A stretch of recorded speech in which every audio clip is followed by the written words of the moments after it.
زانایان زۆر جوانیان فەرمووە دەڵێن الأم هي الحنان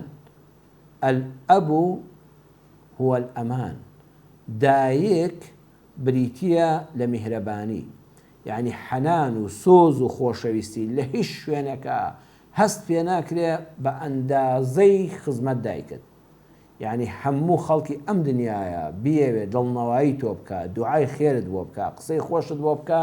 بە زمانی شیرین نوتارت لەگەڵا بدە، هیچی بە ئەندازەی گەردێک لە سۆزی دایکت نابێ. الأم هي الحنان، خۆشەویستی و سۆز و میهرەبانی بەڕاستی بەس لای دایکە. بەڵام والأب هو الأمان، باوک ئەمانە.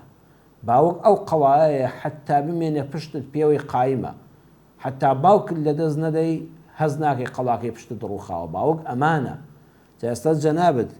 کە باوک و دایکت هەردووچیان لەدەست داون و کۆچی دواییان کردو جێگایان بەهەش بێ و خوا لە گوناهی ئێمە شەوانیش خۆش بێ، ئێستا هەز دەکەی نە ئەمانەکەت ماوە، نە سۆز و میهرەبان و حەنان و دوعاک خێرەکانی دایکت ماوە، بۆیە زیاتر خەمباری. چارت چییە؟ ئەڵێ چی بکەم؟ هیچ کات دڵخۆش نیم. بەڕێزم یەکەمیان دوعای خێریان بۆ بکە، بەردەوام دوعای خێریان بۆ بکە، بڵێ ڕەبی اغفر لی وەلیوالیدەیە. قورئان دوعاکەی فێر کردوین، ڕەبی اغفر لی وەلیوالیدەیە. پەروەردگارە داوا لێ دەکەم بە گەورەی و میهرەبانی خۆت، یا ڕەبی خوا لە من خۆش بی. یەکەم جار بۆ خۆت، خوا لێم خۆش بی، لە گوناهەکانم خۆش بی، یا ڕەبی خوا لە دایک و باوکیشم خۆش بی. کاکی بەڕێزم بەردەوام ئەم دوعایە بکە لە دوای هەموو نوێژێک، لە کاتی خەوتن، لە کاتی هەستان، بەردەوام بڵێ ڕەبی اغفر لی وەلیوالیدەیە. ئەگە بە عەرەبی فێر نەدەبووی ئاەتەکە بڵێ یا ڕەبی خوا لە گوناهی منیش و دایک و باوکیشم خۆش بی. هەر جارەکە تۆ ئەم دوعایە دەکەی، خوا لە گوناهێکی تۆ خۆش دەبێ، خوا لە گوناهێکی دایک و باوکت خۆش دەبێ و بەرزیان دەکاتەوە بۆ قیامەت ئەجریان زیاد دەکات. دووەمیان بەڕێزم سەدەقە و خێریان بۆ بکە. ئێستا کە تۆ دەتەوێت دڵت خۆش بێ، بەردەوام لە داهاتی مانگانت بڕێک پارە جیا بکەوە لە ئەوروپا بێ بە فەقیر و هەژاری موسڵمانی خۆمان لەوێ، یان بینێریتەوە لە ڕێی کەسێکی ئەمینی خۆتەوە بۆ کوردستان یارمەتی فەقیر و هەژاری پێ بدە. هەمووی دەچێتە سەر ڕەسیدی بانقی قیامەتی دایک و باوکت کە خێرەکان بۆ دەکەی، من دڵنیات دەکەم هەز بە ئارامی دەکەی، هەز بە خۆشی دەکەی. سەحابی پایەبەرز سەعد هاتە خزمەت پێغەمبەر صلی الله علیه وسلم و تێی پێغەمبەری خوا دایکم وەفاتی کرد. بەداخەوە لەو کاتە لە سەرنی نەبووم، لە جەنگ بووم، لە جیهاد بووم، کە گەڕامەوە دایکم وەفاتی کرد بوو. ئێستا لێم نەبیست بڵێ خێرێکم بۆ بکە، وەسیەتێکی بۆ نەکردم، ئەگە خێری بۆ بکەم پێی دەگا؟ فەرمووی بەڵێ بەڵێ ئەرە وەڵڵا هەر خێرێک و سەدەقەیەک بۆ دایک و باوکتی بکەی پێیان دەگا، یەکسەر هەستی پێ دەکەن، ڕوحەکەیان پێ ئارام دەبێ، دڵخۆش دەبن. چونکە مرۆڤ کە چۆ قەبرەوە ئللا مەگەر لە سەدەقاتی جاری یان زانستێکی بەسوود یان ئەولادی ساڵحەوە، تۆ ئەولادی ساڵحی ئەوان بۆ خێر و خێراتیان بۆ بکە، یعنی وەکو ئەوی لە دنیادا لە خزمەت دایک و باوک تا چاکەت کردبێ ئەوایە. ئەو کەسانی کەوایە دڵتان تەنگە کە دایک و باوکت لەدەست داوە، وەرە بە سەدەقە دڵخۆش بە. یعنی ئێستا کاکی بەڕێزم تۆ لە ئەوروپا بێی تەوانێ باتیایەوە سلێمانی هەولێر و شاریکە لە کوردستان لە کاتی خۆی باوک دایکتی لێبوون، خزمەتت کردنایە و پارەت خستا بە دەستیان و پێداویستەکانت دابینکردنایە بە حرمەتا دوو دەست لە بەردەستیان دابوویتایە، ئێستا کە لە قەبرەکەدان ئەگە خێرت بۆکردن ئاوا ڕوحەکەیان شاد دەبێت، ئاوا دڵیان پێ خۆش دەبێت. فەرمووی چی بکەم ئەی پێغەمبەری خوا صلی الله علیه وسلم؟ دیارە ئەو مەنتیقەیە بێ ئاو بووە، فەرمووی بیرە ئاوێک هەڵکەنە. یعنی تەماشاکە لەو سنوورەدا موسڵمانان ئەهلی ئیمان پێویستیان بە چییە؟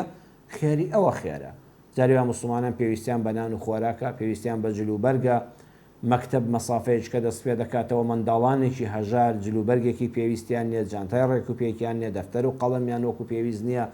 پارەی پاس و تەکسیان پێ نادرێ، شوێنی ماڵەکان مەکتەبی لێ نزیک نیە، تۆ لە ڕێی ئەمانەوە. یعنی بزانە موسڵمانان پێویستیان بە چییە لەو ڕێگایەوە؟ بیرەکەی لێدا و ناویان نەبیرەکەی دایکی سعد و مەسافەیەکی یەکجار زۆر سوودی لێبیندراوە. کەواتە سەدەقەیان بۆ بکە، بەو سەدەقەیە هەموو جار دڵت خۆش دەبێت و لەو خەمبارە ڕزگارت دەبێت. سێمیان کە هاتیەوە بۆ کوردستانی خۆمان سەردانی دۆستەکانی باوک و دایکت بکە. باوکت کاتی خۆی کاک حاجی فڵانکە زمان فڵانکە زۆر ئاشنایەکی بەتینی بوو، زۆر یەکتریان لەبەر خاتری خوا خۆش دەویست، زۆر محبەتی یەکتریان هەبوو. پێغەمبەر صلی الله علیه وسلم دەفەرمێ ئەگەر دەتەوێت چاکە لەگەڵ دایک و باوکت بکەی لە دوای مردن، بڕۆ سەردانی ئەو کەسانە بکە کەوا خۆشەویستی باوکت بوون، سەردانی ئەو دایە حاجی و نەنە حاجیانە بکە کە پیر بوون و کاتی خۆی دەستە خوشکی دایکرد بوون بڕۆ دەستیان ماسکە بڕۆ لە خزمەتیاندا بە ئەگە پێویستیان بوو هاوکاری مادی تۆ لە تواناتدا هەبوو پێشکەشیان کە بڵێ وەڵڵاهی بۆنی باوکو و دایکم لە ئێوە دەکەم کە باوکو دایکم ئێوەیان کاتی خۆی زۆر خۆش دەویست بەمەش سەبوریت بۆ دێ ئەوەش چارەسەرێکی تر چوارەمیان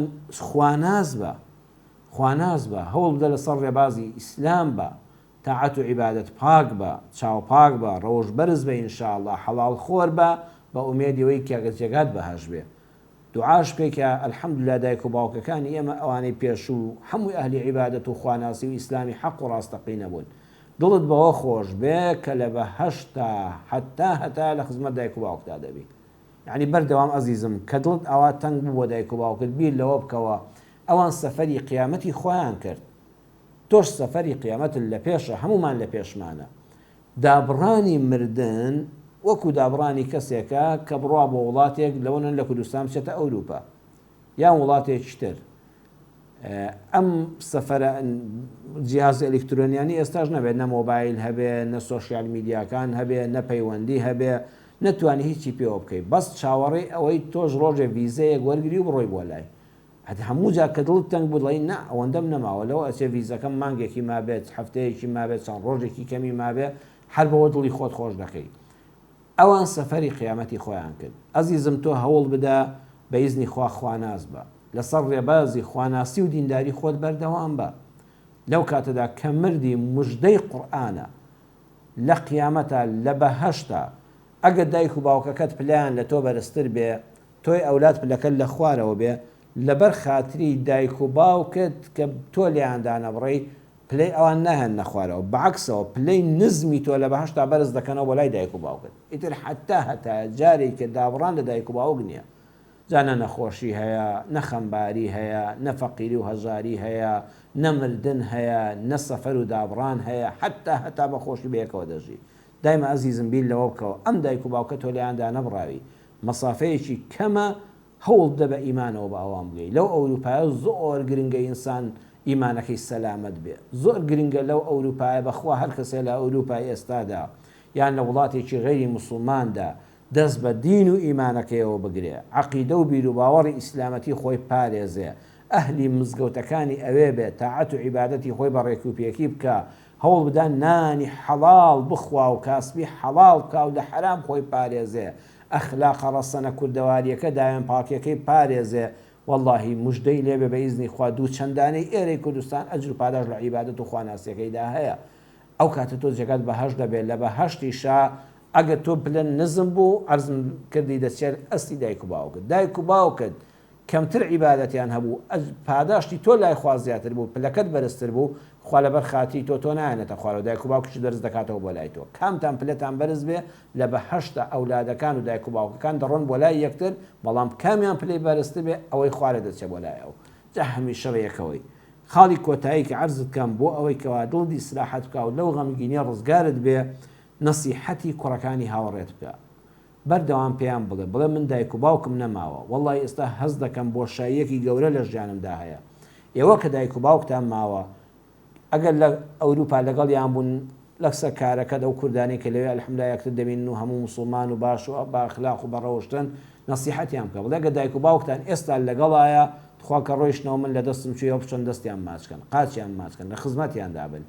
ئەگەر دایک و باوکیان لە کوردستانە و خۆیان لە ئەوروپا نەسیحەتیان کە بەردەوام بڵێ شەو ڕۆژێک نەبێ کە تەلەفۆن بە دایک و باوکتان نەکەن بە قوربانیان نەبن بە ساقیان نەبن ئیمکانیەتی مادیان بۆ نەنێرنەوە داوای لێبوردنیان لێ نەکەن کە نەتوان لە خزمەتیان دابن یعنی ئەمەش بۆ تۆ زۆرە ئەمە هەم ئەجر و پاداشتە هەمیش سکونایی بەدڵتا دێ دایمە ڕەفیقەکانت بەردەوام هانیان بدە کە ئەم فرسەتی مانەوەی دایک و باوکە لەدەست نەدەن لە خزمەتیان دابن بەڕێزان بابەتی دایک و باوک بابەتێکی زۆر گرنگە ئەو پێنج خاڵی کە عەرزم کردن بۆ هەر کەسێک کە دایک و باوکی مردووە ئومێدەوارم فەرەحێک بەدڵی دابێنێ و کە دەشیهێنێ بە جێبەجێکردنی ئەو پێنج خاڵی کە باسمان کرد بە ئیزنی خوای گەورە سەبووری بەدڵتا دێ کاکێک ئەو کاکە بە ڕێزی کەنامەکەی نووسیوە هەروەها هەموو بە ڕێزانی تریش کە هەمان ناڕەحەتی دەرونیان هەیە بە لەدەستدانی حەنانی دایک و ئەمانی باوەک ئینشاءالله خوای پەروەردگار سەبووری بەدڵ و دەروونتان دەدا خوا لە دایک و باوکەکان خۆش بێ کە کۆچی دواییان کردو مردوون ئەوانە دایک و باوکمان زیندون و لە ژیاندان تەندروست باشیان کە دڵخۆشیان کە یا ڕەبی لە تاعات و عیبادەت و مزگەوت و خواناسی دانەبڕێن. خوا ڕەحم بە ئێمەشکا لە هەڵەکانمان خۆش بێ، لە گوناهەکانمان خۆش بێ، لە کەم و کورتیمان بەرامبەر بە دایک و باوک خۆش بێ. دایک و باوک بە گەورەی خۆیان گردنمان ئازان نەکەن. هیچ مرۆڤێک باوەڕ ناکەم بتوانێت حەقی ڕاستەقینەی خزمەتی دایک و باوکیدا بێ. خوای گەورە چاکەکانمان بۆ زیاد کە لە هەڵە و کەم و کوڕیەکانمان بەرامبەر بە دایک و باوکمان خۆش بێ.